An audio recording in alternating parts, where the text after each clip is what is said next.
میدونستین اگه این برک اسفناج درست کنید همه عاشقش میشن؟ پس یه بار حتما امتحانش کن و لذتشو ببر.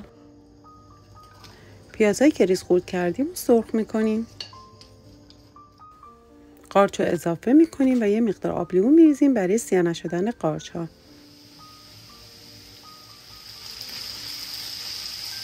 ادویه ها رو اضافه میکنیم و اجازه میدیم تا عطرشون آزاد بشه.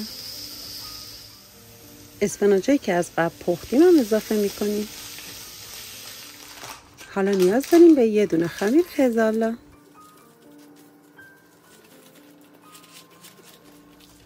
روی خمیر رو پنیر پیتزا میریزیم. در ادامه موادی که درست کردیم رو میریزیم روی خمیر.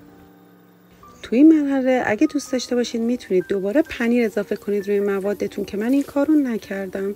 شما اگه پر پنیر دوست دارید این کار رو حتما انجام بدید و بعد رول کنید خمیرتون رو. زرده تخم مرغ با یه مقدار شیر مخلوط کردم و رومال کردم روی خمیرم و بعد برش‌های کوچیک روی خمیر ایجاد کردم. یه مقدار کنجد و سیاه‌دونه هم اضافه کردم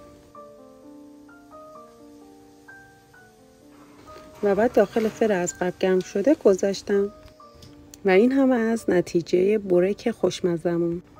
سیوش کن تا فراموشش نکنی. لایک کن و به هم انرژی بده.